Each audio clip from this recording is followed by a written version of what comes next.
আসসালামু আলাইকুম। সবাইকে স্বাগত জানাচ্ছি আমি নাইম ফাতহুম মুবিন। শুরুতে সংবাদ শিরোনাম। বাংলাদেশের সর্বশেষ গুরুত্বপূর্ণ আপডেট সংবাদে আপনাকে স্বাগত। শুরুতেই সংবাদ শিরোনাম পড়ে বিস্তারিত।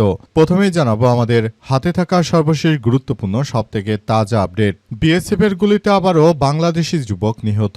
মৌলভীবাজারের কুলাউড়া উপজেলার শরীফপুর ইউনিয়নের দত্তগ্রাম সীমান্ত এলাকায় ভারতীয় সীমান্তরক্ষী বাহিনী বিএসএফের গুলিতে মুজিবুর রহমান মুজিব ২৬ নামের এক বাংলাদেশি যুবক নিহত হয়েছে। এই ঘটনার পর পরিস্থিতি থমথমে অবস্থা বিরাজ করছে। জানাবো শিবির নেতা জিশানের সন্ধানের দাবিতে বিক্ষোভ। কুমিল্লার দাউদকান্দি থেকে নিখোঁজ ইসলামী ছাত্র শিবিরের কেন্দ্র সহকারী আন্তর্জাতিক বিষয়ক সম্পাদক জিশান প্রধানের সন্ধান চেয়ে বিক্ষোভ করেছে সংগঠনটির নেতাকর্মীরা। আজ বিকেলে দাউদকান্দি মডেল মসজিদ থেকে শুরু হওয়া বিক্ষোভ মিছিলটি পৌরবাজার বড় মসজিদের সামনে এসে প্রতিবাদ সমাবেশের মাধ্যমে শেষ হয়েছে। তবে জানা গেছে যে এই ঘটনার পর এখন মুক্তিপণ চাওয়া হয়েছে। এদিকে ভারতের হিন্দুত্ববাদী শুভেন্দু অধিকারী পুশিনের সঙ্গে জড়িত বলে নুরুল ইসলাম বুলবুল। চাঁপাইনবাবগঞ্জ ৩ আসনের সংসদ সদস্য নুরুল ইসলাম বুলবুল জানিয়েছেন যে ভারত আমাদের উপর অত্যাচার করছে। পশ্চিমবঙ্গে নতুন সরকার গঠনের পর থেকে বাংলাদেশে পুশিন শুরু করেছে ভারতের এই সন্ত্রাসী হিন্দুত্ববাদী শুভেন্দুকে ধরে তারপর গণধুলাই দিলেই পুশিন বন্ধ হয়ে যাবে।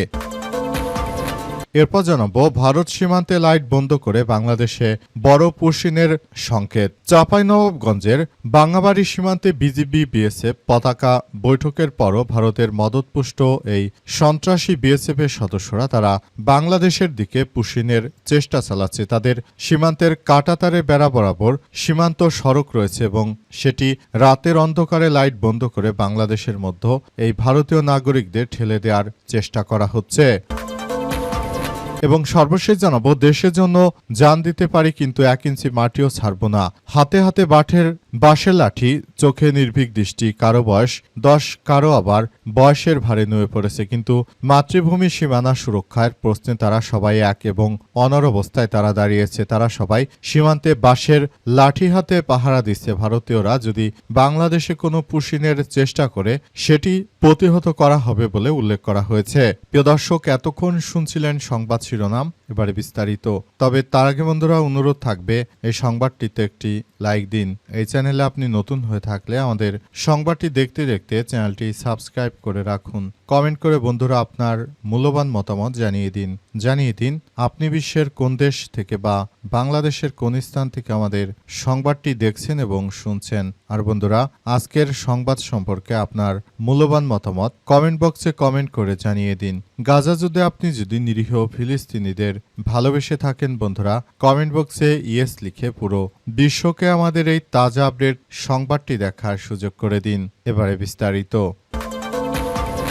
শিবির নেতা জিশানের সন্ধানের দাবিতে বিক্ষোভ। কুমিল্লার দাউদকান্দি থেকে নিখোঁজ ইসলামী ছাত্র শিবিরের কেন্দ্র সহকারী আন্তর্জাতিক বিষয়ক সম্পাদক জিশান প্রধানের সন্ধান চেয়ে বিক্ষোভ করেছে সংগঠনটির নেতাকর্মীরা। আজ বিকেলে দাউদকান্দি মডেল মসজিদ থেকে শুরু হওয়া বিক্ষোভ মিছিলটি পৌরবাজার বড় মসজিদের সামনে এসে সমাবেশের মাধ্যমে শেষ হয়েছে। প্রতিবাদ সমাবেশে বক্তব্য রাখেন কুমিল্লা বিশ্ববিদ্যালয় শাখা শিবিরের সেক্রেটারি সাইফুল ইসলাম এবং কুমিল্লা উত্তর জেলা শিবিরের সভাপতি শাকিল আদনান। এ সময় শিবির কর্মীদের জিশান প্রধান নিখোঁজ কেন প্রশাসন জবাব চাই, আমার ভাই গুম কেন প্রশাসন জবাব চাই ইত্যাদি স্লোগান দিতে দেখা যায়। আজ দাউদকান্দি মডেল মসজিদ এশার নামাজ আদায়ের পর থেকে নিখোঁজ রয়েছে শিবির নেতা জিশান প্রধান। তার হোয়াটসঅ্যাপে সর্বশেষ রাত ৮টা ২৯ সচল দেখা গেছে। ধারণা করা হচ্ছে যে বিএনপির নেতাকর্মীরা কিংবা পুলিশের কোনো সদস্যরা তাকে তুলে নিয়ে যেতে পারে বলে এমন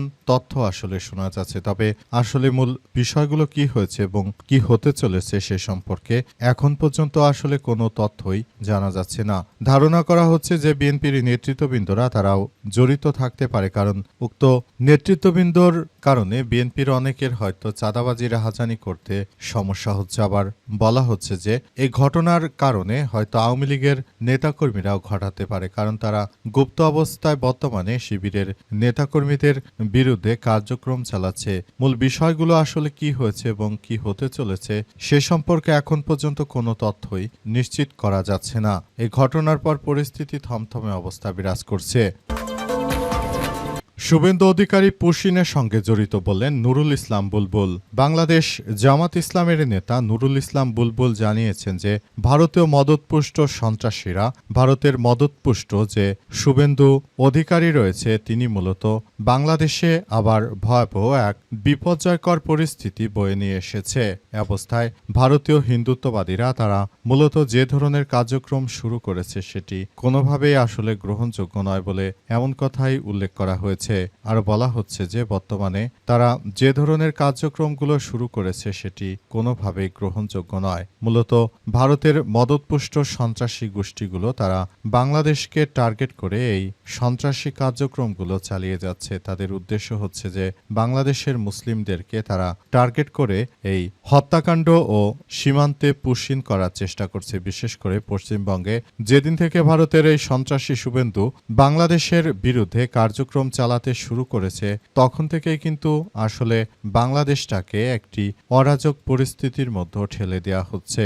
এই অবস্থায় সবাইকে খুব সতর্কতার সহিত কার্যক্রম চালাতে হবে।